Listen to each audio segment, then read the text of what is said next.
Boa noite, igreja. Sejam bem-vindos aqui à minha casa para nós estudarmos a palavra de Deus, darmos sequência ao nosso estudo da vida de Davi.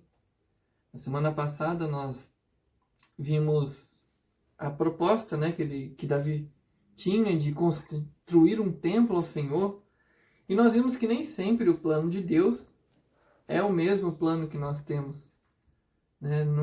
Não é apenas a boa intenção que é suficiente para adorar ao Senhor, para fazer a vontade dele, mas ele mesmo dita as regras, ele tem seus preceitos e ele requer de nós a obediência. Então, se você não viu, tá aí, eu vou deixar linkado para vocês este e os outros estudos que nós já tivemos, para você poder reassisti-los quando quiser. Se você ainda não viu, você pode acompanhar. E hoje nós vamos estudar segundo livro de Samuel, capítulo 11 e o capítulo 12. Tá? Segundo livro de Samuel, capítulo 11 e capítulo 12. Nós vamos falar a respeito do pecado e a respeito do perdão, que é algo tão presente na nossa vida. Porque o reino desse mundo não consiste apenas em bênçãos e vitórias. Ainda que o projeto divino da redenção, e nós acabamos de passar a Páscoa ali, onde nós relembramos muito o sentido desse período, desse momento da Páscoa do Senhor, que foi a sua morte e ressurreição, para que Ele fosse o nosso Redentor, o sacrifício que pagou o preço pelos nossos pecados. E por mais que esse projeto divino de redenção avance para sua conclusão, nós ainda, membros participantes desse reino de Deus, ainda não estamos nessa plenitude. Infelizmente, nós ainda não fomos completamente aperfeiçoados e estamos, sim, suscetíveis ao pecado. Nós ainda temos essa infeliz capacidade de pecar, não é mesmo? Então, hoje nós vamos ver a respeito dessa realidade que é presente na nossa vida. O pecado está aí, ao nosso derredor, tentando nos derrubar de todas as formas. Você sabe o que é isso, você tem lutado contra isso. E hoje nós vamos falar, então, sobre a situação e olhar na vida de Davi, desse grande rei, que foi um homem segundo o coração de Deus, que também pecou, vacilou e que foi coisa séria, né? Como vocês puderam ver, se vocês já leram, 2 Samuel, capítulo 11 e 12. Se você ainda não leu, vamos assistir a leitura desses dois capítulos. Se você já leu, na descrição aí embaixo tem o tempo certo do vídeo para você pegar o início do estudo. Tudo bem? 2 Samuel capítulo 11. E aconteceu que, tendo decorrido um ano, no tempo em que os reis saem para a guerra, enviou Davi a Joabe, e a seus servos com ele, e a todo Israel, para que destruíssem os filhos de Amon e cercassem Rabá. Porém Davi ficou em Jerusalém. E aconteceu, à hora da tarde, que Davi se levantou do seu leito, e andava passeando no terraço da casa real, e viu do terraço a uma mulher que se estava lavando, e era esta mulher muito formosa à vista. E enviou Davi e perguntou por aquela mulher, e disseram: porventura, não é esta Batseba, filha de Eliã e mulher de Urias, o heteu? Então, enviou Davi mensageiros e a mandou trazer, e, entrando ela ele, se deitou com ela e já ela se tinha purificado da sua imundice. Então, voltou ela para sua casa. E a mulher concebeu, e enviou, e fê-lo saber a Davi, e disse: pejada estou. Então, enviou Davi a Joabe, dizendo: envia-me Urias, o heteu. E Joabe enviou Urias a Davi. Vindo, pois, Urias a ele, perguntou Davi como ficava Joabe, e como ficava o povo, e como ia a guerra. Depois, disse Davi a Urias: desce à tua casa e lava os teus pés. E, saindo Urias da casa real, logo saiu atrás dele a iguaria do rei. Porém Urias se deitou à porta da casa real, com todos os servos do seu senhor, e não desceu à sua casa. E o fizeram saber a Davi, dizendo: Urias não desceu à sua casa. Então, disse Davi a Urias: não vens tu de uma jornada? Por que não desceste à tua casa? E disse Urias a Davi: a arca, e Israel, e Judá ficam em tendas, e Joabe, meu senhor, e os servos de meu senhor estão acampados no campo, e hei de eu entrar na minha casa, para comer e beber e para me deitar com minha mulher? Pela tua vida e pela vida da tua alma, não farei tal coisa. Então, disse Davi a Urias, fica cá ainda hoje, e amanhã te despedirei. Urias, pois, ficou em Jerusalém aquele dia o seguinte. E Davi o convidou, e comeu e bebeu diante dele, e o embebedou, e, à tarde, saiu a deitar-se na sua cama, como os servos de seu senhor, porém não desceu à sua casa. E sucedeu que, pela manhã, Davi escreveu uma carta a Joabe e mandou-lhe por mão de Urias.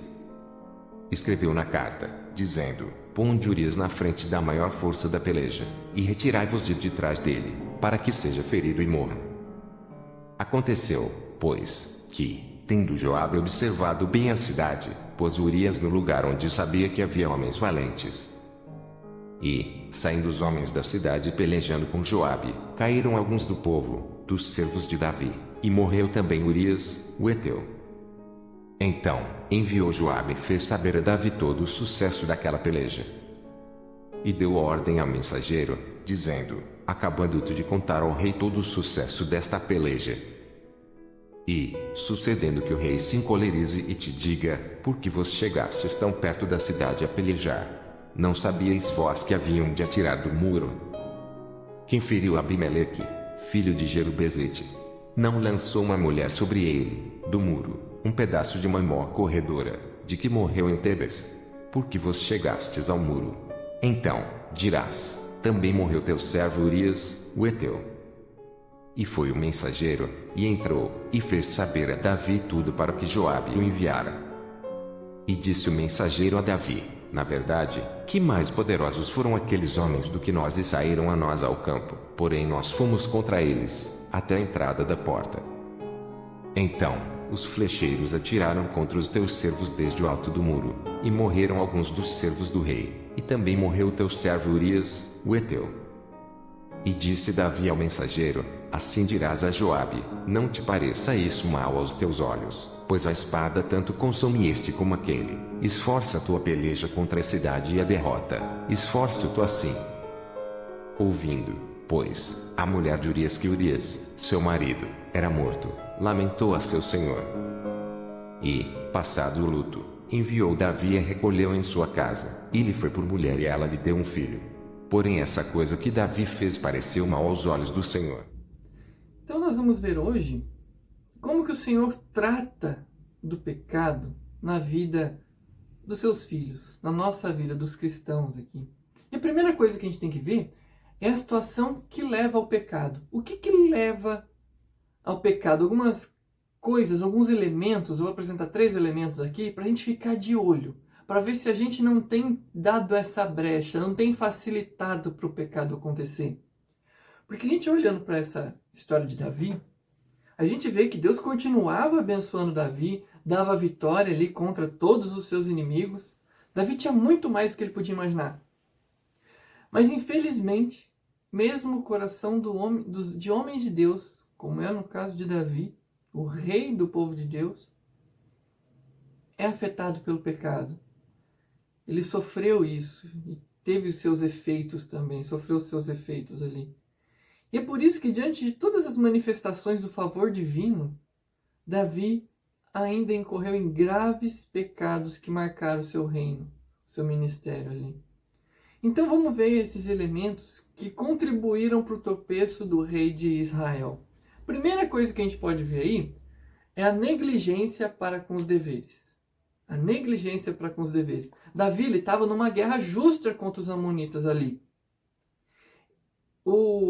Davi havia enviado mensageiros, se vocês olharem no capítulo 10, derem uma estudada nesse capítulo 10, vai ver como que aconteceu essa guerra. Davi envia mensageiros ali que tinham de levar condolências pela morte do rei amonita.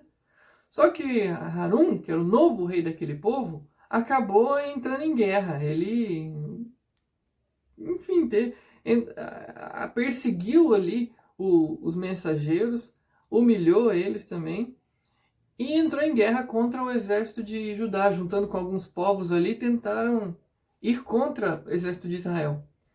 Só que eles foram derrotados pelo exército israelita, pelo exército de Davi.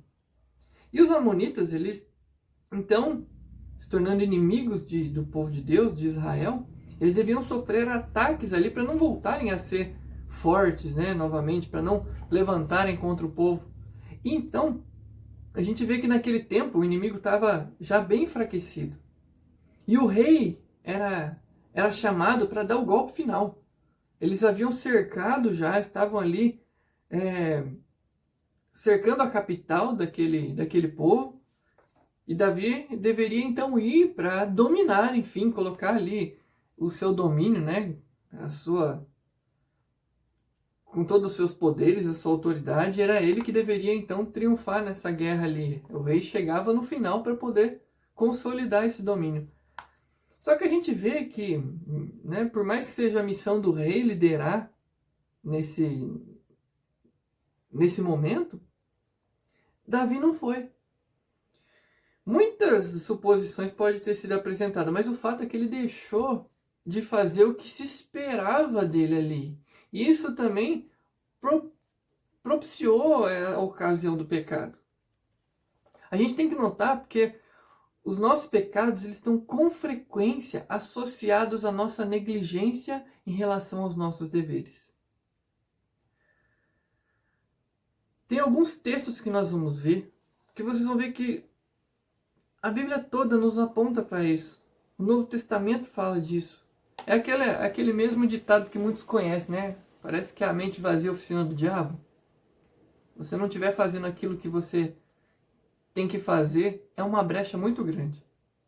Tiago, capítulo 4, versículo 17, ele fala que aquele que sabe o que tem que fazer e não faz, nisso está pecando. Olha só.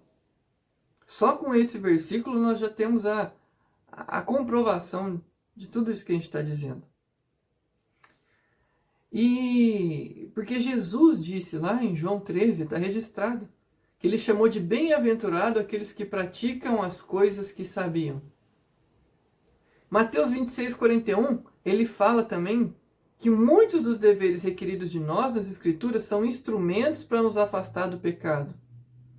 Jesus ele advertiu os discípulos ali a vigiar e orar para não entrar em tentação. Vigiar e orar, tá sempre vigilante, sempre preparado, porque o pecado está aí, o golpe está aí, cai quem quer. Paulo ele orientou Timóteo também, nessa mentoria de Paulo ali, e lá em 2 Timóteo 3, 14 e 15, também lá em 1 Timóteo 4, ele fala a respeito disso, de se dedicar à leitura das Escrituras, que isso ia tornar sábio e pronto para a salvação, né? Preparado para a salvação, sábio para a salvação. E ele devia também manter a fé, boa consciência para não naufragar nessa fé.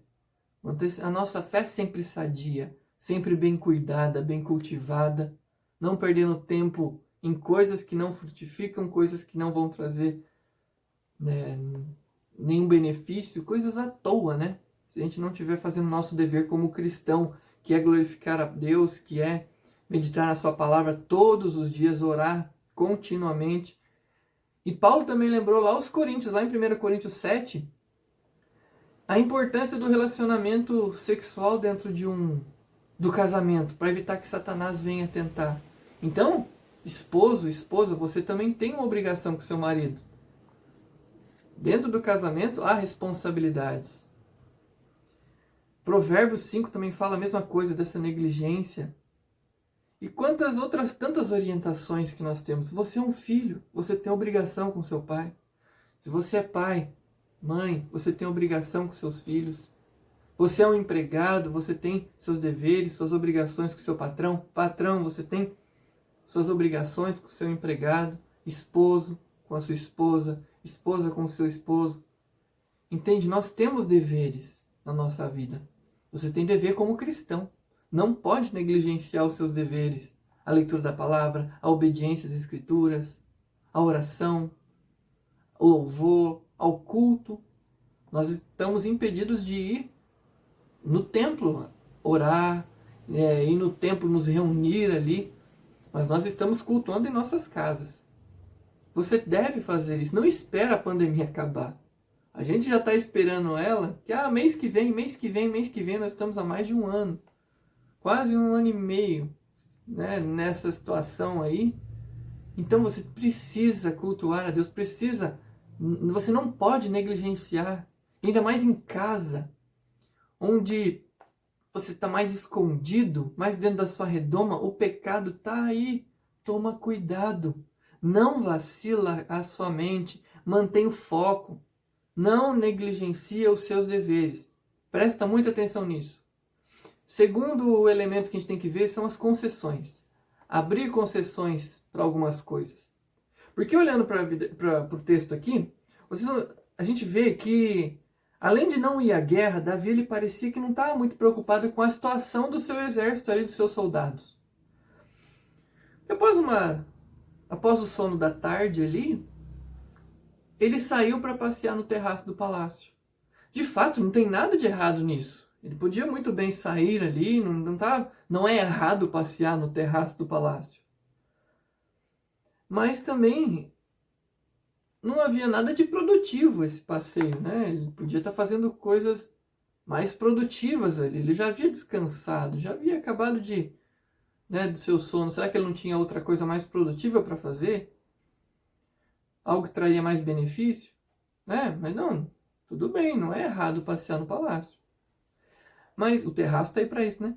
Mas a gente observa como os nossos pecados estão sempre associados a coisas sem importância. Para pensar, analisa. É comum argumentar que mal tem isso. Não, mas é só um negocinho. Não, mas isso aqui é só olhadinha. Não, mas é uma propaganda. Isso aí não tem nada. Não, seu filho está assistindo um negócio ali, mas não, tudo bem. Isso aí é coisa de criança mesmo. Isso aí não tem nada a ver. Não tem nada a ver. Não, isso é inocente, isso é inocente. Essa dança... Não, isso é inocente. Olha o perigo das concessões. São coisas inocentes, são coisas sem importância. O inimigo sabe como ludibriar, como enganar. Né? Que mal tem nisso? É só tô falando palavrãozinho aqui. O menino tá... Não, é só... Não. Olha o jeito que o mundo tá. De achar que nada é importante, que tudo é relativo. Olha o perigo disso. É arriscado. E é muito difícil realmente responder esse argumento. O mundo ensina várias coisas. Fala, não, mas que mal tem nisso? Deixa a criança fazer isso, deixa a criança fazer aquilo. Você não precisa se preocupar com isso. Não, mas todo mundo faz. Não, seu patrão ele tá fazendo. Ontem eu vi um quadrinho, uma tirinha, que eu achei muito interessante. Tava um catador de latinha, se achando muito esperto, e ele colocando pedra dentro da latinha. O que pesava 5 quilos passou a pesar 8. E o cara que ia pagar por aquelas latinhas alterou a balança para aquilo que pesava 8, pesar apenas 5. E os dois estavam assim pensando, otário, peguei você. E no fim eles estavam fazendo aquilo que é justo, aquilo que era o certo. E o mundo tá desse jeito. Não, é tudo assim, todo mundo faz, ninguém ganha nada com isso, ninguém ganha nada. É pecado também, a gente tem que tomar muito cuidado com as concessões. E o risco para Davi aqui era grande. Jerusalém era uma fortaleza. A maioria dos moradores eram soldados. Aquele era o momento dos homens irem à guerra. O palácio, ele devia estar vazio naquele momento. Eles estavam em guerra. Mas... E tem o caso de Betseba, né? Ela também não se preocupou muito com o horário de tomar banho, achou que ia estar tudo vazio ali, ela estava tomando seu banho, não era nada demais que ela tomasse banho naquele lugar, naquele horário. Ou seja, algo que não tem nada demais pode ser uma brecha para o pecado. Tá vendo que a gente tem que estar sempre vigilante, sempre vigilante? O pecado está aí. A todo momento a gente tem que vigiar e orar, como a gente acabou de ver. E como se não bastasse, então, essa situação indecorosa, né? Davi, ele continuou a fazer concessões. Ele continuou. Não bastou apenas ficar espiando ali Betseba tomar banho. Mas ele ainda continuou buscando, né, concessões ali. E é um erro atrás de outro.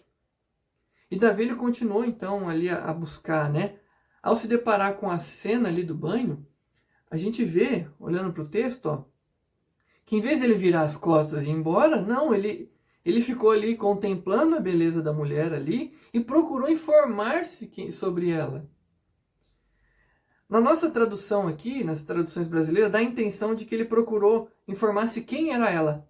Mas se a gente olhar no original ali, a palavra dá mais a intenção de Davi perguntou se aquela mulher... Essa não é a Betseba, que é a esposa do soldado, né? A mulher de Urias, filha de Elã, tudo. Ele sabia quem era ela, ele só viu aquela informação, ele conhecia.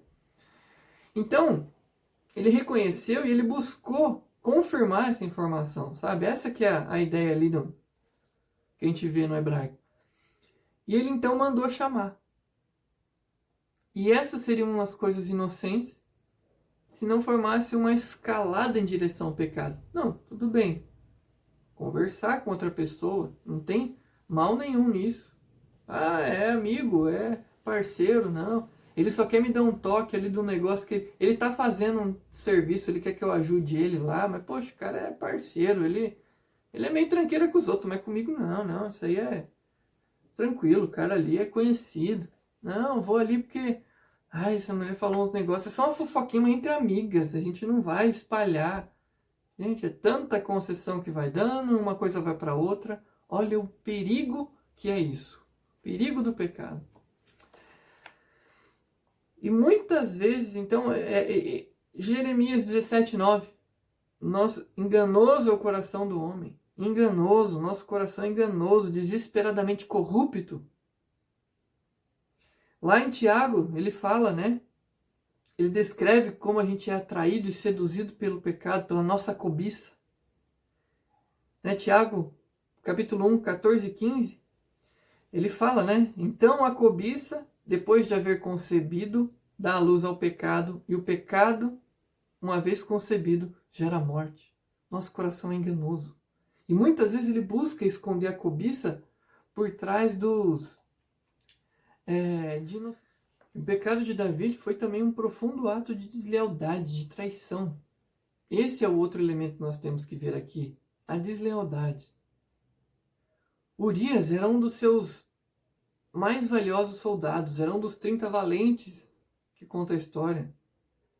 E a gente pode conhecer um pouco da dedicação de Urias quando a gente olha que a maneira que ele tratou essa situação, após Davi ter chamado ele para ir de volta para a capital, para poder ter um momento íntimo com a sua esposa ali, ele não se sentiu confortável com a situação. O exército lá, os homens pelejando numa batalha e ele em casa. Então ele se recusa, ele tem esse senso e ele não vai para sua casa. Ele não quer estar num conforto enquanto os guerreiros estão lá na peleja. E isso é muito legal da gente ver, que foi o contrário que Davi tinha. Ao contrário de Davi, que tinha tempo e disposição ali para observar Betseba no banho. Né? Convidou para o seu palácio e tudo mais. Urias ele não considerava isso apropriado, sabendo a responsabilidade que ele tinha, o dever que ele tinha lá. Ele estava lá, devia estar cumprindo seu dever, né? Urias era um homem honrado, nós podemos ver por esse episódio. Então, além de tomar a mulher de Urias, Davi também se valeu da lealdade de Urias para matá-lo. Que Urias ele foi para uma missão suicida, literalmente, né? Ordenaram ele ir para frente de batalha, numa batalha que já era perdida. Urias, ele provavelmente sabia que não ia dar certo essa peleja, mas era uma ordem. Ele cumpriu com o seu dever. Ele foi morto nessa batalha, como vocês puderam ler. Ele não fugia do combate, mesmo que custasse a vida. Eu vou pelo meu rei, pelo povo a quem eu luto, e foi para essa batalha. E é muito triste ver a maneira vergonhosa, né, que ele foi traído pelo próprio rei. E esse é Davi, um homem segundo o coração de Deus, tá vendo? Como que o ser humano ele é caído, ele é pecaminoso. Quanto é importante nós termos um Deus que nos perdoa, porque esse é você, esse sou eu, pecadores, rebelamos contra Deus. E ali Betseba também é apresentada como filha de Eliã, e esse Eliã é filho de Aitofel. Aitofel é um dos dos conselheiros mais sábios que tinha no reino. Lá, mais para frente, 2 Samuel 16, 2 Samuel 15, 16, fala que o conselho de Aitofel era tão seguro como se fosse o próprio Deus falando. Tamanha era a sabedoria desse conselheiro. Eles aceitavam, era um bom conselheiro. Porém, essa traição de Davi foi um golpe tão duro, tão profundo em Aitofel, que ele se aliou à rebelião que foi promovida por Absalão mais tarde. E foi dele o conselho que veio de humilhar Davi com suas concubinas tendo relações ali a céu aberto. E Davi, ele entende como que é duro ser traído por alguém próximo, por um amigo. Salmo 41, versículo 9, ele escreveu: até o meu amigo íntimo a quem eu confiava, que comia do meu pão, levantou contra mim o calcanhar. É duro saber que você peca, inclusive, contra a sua família, né? Faz mal, às vezes, a quem está próximo de você, é quem mais sente a dor e a consequência do pecado, né? Todos esses efeitos que traz quando você erra, quando você vacila. Porque ao pecar, a gente pensa somente em nós. É o egoísmo, é o pecado. O pecado não produz o melhor de nós, muito pelo contrário, né? E aí a gente deixa de considerar até mesmo as pessoas mais importantes para nós. Para começar, se a gente pecou, a gente já desconsiderou o próprio Criador, o próprio Deus, que é contra Deus que nós pecamos. É Ele que nos manda fazer e não fazer as coisas. Então é contra Ele que nós pecamos. E também é contra as pessoas que nós ludibriamos, que nós passamos a perna, que cometemos um delito. A gente age com deslealdade com os familiares, com amigos, com os nossos próximos. O pecado não tem nada de bom, a gente não encontra um motivo que vale a pena pecar. E mesmo assim, o pecado é presente na nossa vida. É uma luta constante, não é mesmo? Por isso que a gente tem que prestar muita atenção com esses sinais, com esses elementos que a gente pode observar no nosso dia a dia, no nosso cotidiano. Nós ainda não terminamos esse estudo. Eu vou encerrar por aqui, como vocês puderam ver, o celular, né, o meu equipamento aqui não está funcionando direito, então na semana que vem nós vamos olhar a respeito da relação de Deus diante do pecado, a maneira que Ele trata. Então é muito importante. Se você sabe que alguém não assistiu esse estudo dessa semana, manda para ele, né, para poder acompanhar, para na próxima semana a gente dar sequência nesse estudo. A gente vai ver como que Deus trata, é algo muito importante. Aqui nós vimos o problema desse pecado, como ele é danoso. Se a gente lembrasse da honra, lembrasse do amor que a gente deve a essas pessoas, né, os nossos queridos próximos, a gente ia desviar esse assédio do pecado. Se a gente tivesse cumprindo os nossos deveres, não ia ter tanto tempo assim para pecar, né? Não íamos estar pensando besteira, não ia estar pensando em nenhum devaneio. Se nós não achássemos que tudo é sem importância, não tem perigo, é mais uma armadura que nós podemos colocar para evitar o pecado. Então todos esses são aspectos que estão envolvidos no pecado. Nós vimos que nós encontramos na história de Davi, né, essas situações. E, no entanto, eles não são suficientes para mostrar a gravidade desses atos. Porque a gente não considera como as transgressões ofendem a Deus da maneira. Se a gente realmente tivesse a consciência do que é o pecado, como ele é nojento, como ele é asqueroso, qual a consequência dele de fato, a gente temeria pecar. A gente tem realmente aberto muitas concessões. Então, semana que vem, nesse mesmo horário, vamos novamente buscar a Deus, vamos dar sequência nesse texto. Então, meditem ali, segundo o livro de Samuel, capítulo 11, capítulo 12, para isso agrega mais ainda no nosso estudo. E aí nós vamos então terminar esse estudo e ver aquilo mais que Deus tem para a nossa vida. Então, que Deus abençoe. Eu quero fazer uma oração agora para encerrar esse momento, para que Deus nos abençoe nesse momento que nós enfrentamos. Se você tiver precisando de oração, compartilhe aí nos comentários para que a igreja possa orar, para que a gente possa colocar diante de Deus, juntos em oração também, porque não vivemos momentos fáceis. Estamos num período turbulento na nossa história, né? Mas confia em Deus. Confia que Ele tem o melhor para as nossas vidas. Não importa a situação, não importa a circunstância. Ele é o Senhor de todas as coisas. Ele tem o melhor para a nossa vida. Pode ter certeza.